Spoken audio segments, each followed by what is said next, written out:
The 21st time the NASCAR Truck Series has raced at Atlanta Motor Speedway, but never quite like this. Stuart Friesen on the outside of the front row. Last race winner Chandler Smith on the inside. The green flag is in the air, and we're racing at Atlanta.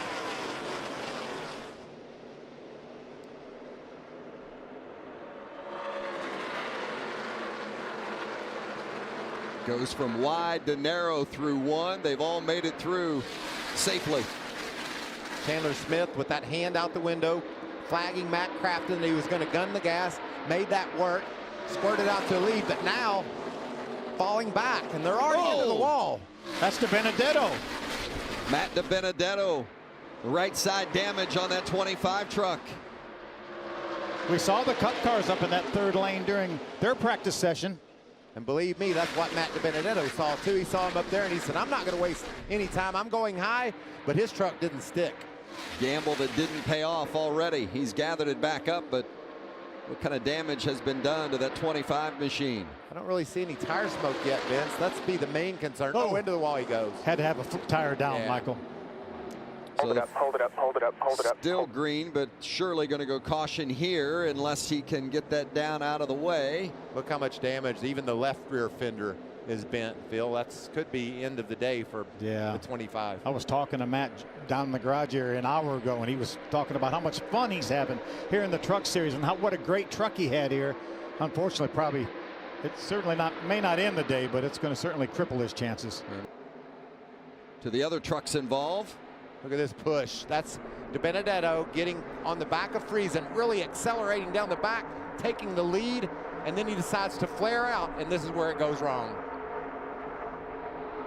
Just got a little bit loose. You saw the back end wiggle just a little bit, and he's so close to the outside wall, he had no room to catch it, Michael. And he might have very well clipped the back of Stuart Friesen, which upset the front of his truck.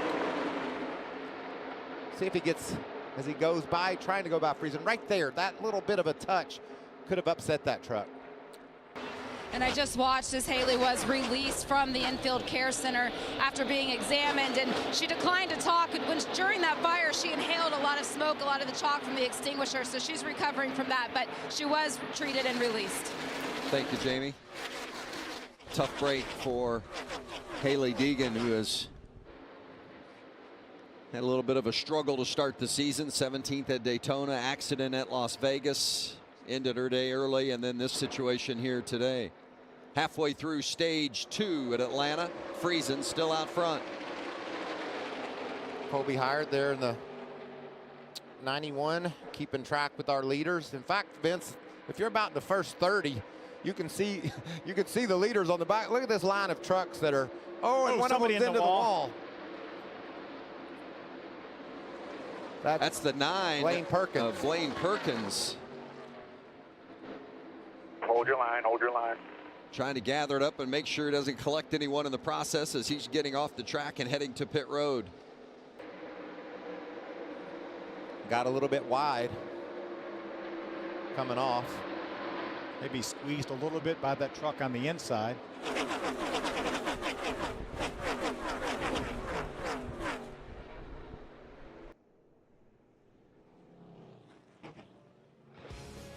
Welcome back to Atlanta Motor Speedway.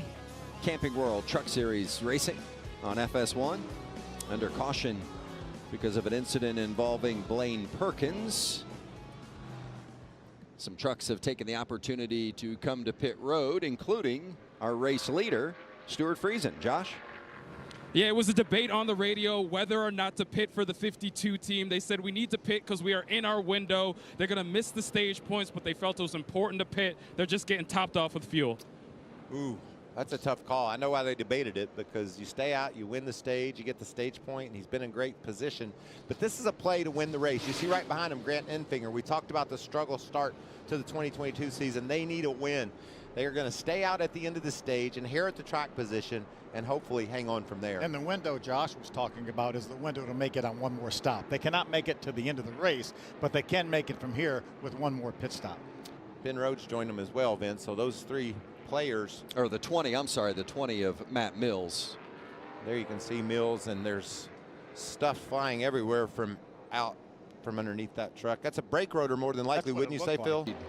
Wow, they're running right out next to the fence. I don't think anybody saw this coming after the test sessions we had back during the winter, but these boys are able to race all over the track.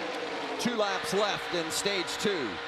Majeski still out front, getting a little help from Nemechek. Chandler Smith leading on the inside line, and trouble for Ross Chastain in the 41 truck. It's like is it a flat left rear tire? He's made contact with the outside wall. We stay green, coming to 1 to go in this stage, and look how tightly they're packed at the front. There goes John Hunter to the bottom. Nemechek to the bottom, leaving Majeski, and now Majeski by himself on that top lane with a couple of truck spaces back before you see Christian Eckes.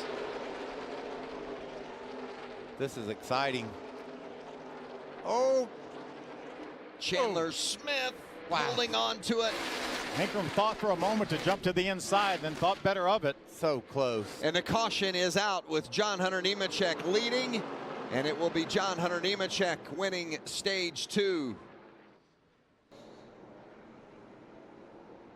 On the outside, and that's Grant Enfinger in the yellow truck on the inside. Looked like Enfinger struggled to get rolling. But now he's rolling, and you can see pulling up. Remember, older tires on Friesen and Enfinger because they stopped back on lap number 51. Rhodes giving Friesen some help on the outside. We talked during the break, Phil. We're not in love with this strategy. We'll see if they can make it work. Big run down the bottom for Enfinger. That's Corey Heim in the 51. First time we've called his name up front, but he's no stranger to getting to the front when he gets a chance to run one of Kyle Busch's trucks. Yeah, the KBM trucks have run well today with John Hunter Nemechek and Chandler Smith, and now you see Heim up there leading that inside line.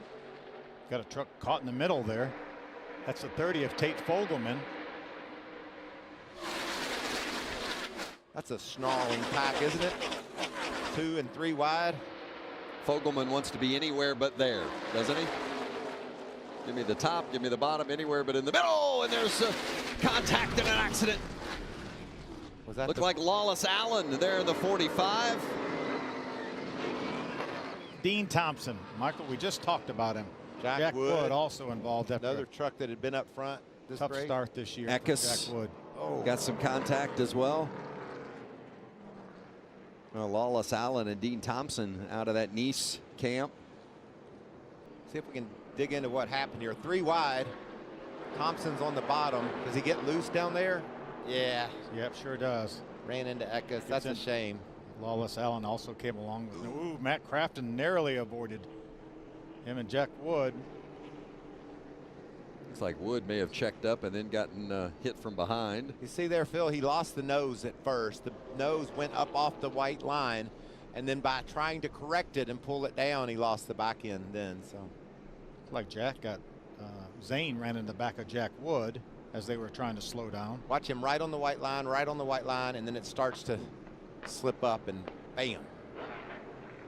That's just experience on these big, fast 1.5 miles. It doesn't matter. We're talking Atlanta here, Vegas, Texas. You run these kind of speeds, the air is just different than a short track racer has ever felt. How about Matt Crafton narrowly missing this one? You're just 2 wide with 3. 22 is going to hang with you, whatever you do. Be easy, easy, easy, easy. Stay low, stay low. Come middle, come middle, come middle. Watch your inside. What about the vet?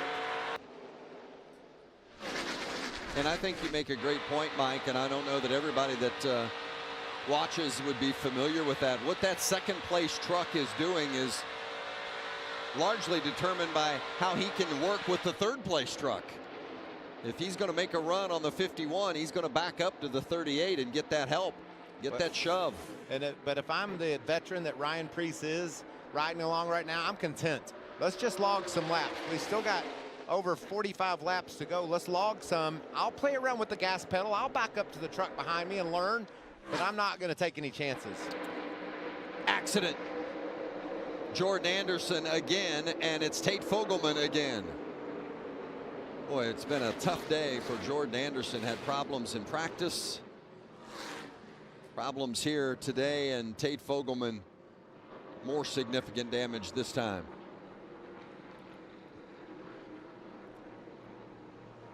He's done. Yeah, a lot of damage to Tate's truck. So with 45 to go, we anticipate seeing Fogelman head to the garage. Not sure how much damage Jordan Anderson had. We saw him spinning through the grass, but didn't see any significant left side damage. You know, we were talking about how smart Corey Heim was, having Ryan Preece behind him, Ryan staying in line. All that's out the window now. We're going to have another choose, and we'll have some spots swapped up here. And I'm guessing it's not going to be the last time that we ever restart. Probably not. Here's Gray in that black top left 15. of your screen, just a little bit of a scrub there. And there you see the 30 truck on the bottom as Gray continues to scrape along the wall, and he comes down the track, and I'm sure the 30 gets. There's Jordan Anderson, the 3, and the 30 of Tate Fogelman. Oh, Jordan just wasn't quite clear, and there you have it. That was actually the next corner, yeah. or maybe even the next lap, right? Right, the next corner, I Yeah. think. Gray lost his momentum, was slowing down. Jordan thought he had him cleared and didn't. Almost did.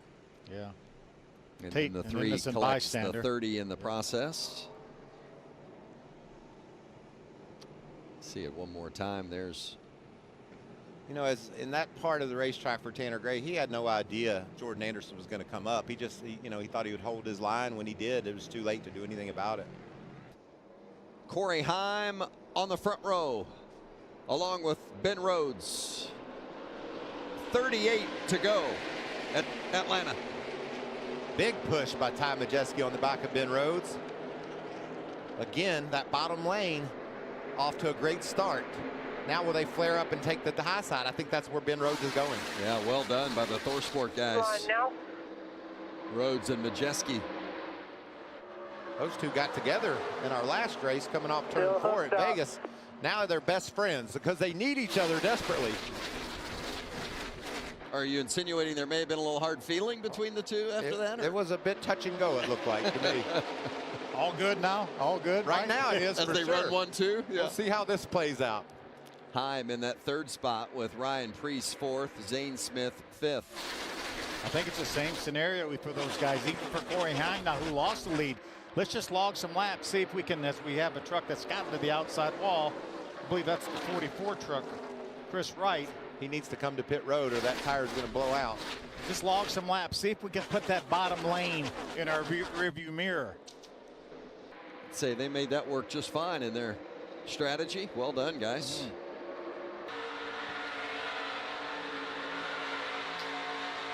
The beginning. Inside Grant bumper now. Before the race, and there you see Wright continuing That's that tire his that issues, we and said the was gonna caution go has down. come out. Yep. I should have been his spotter.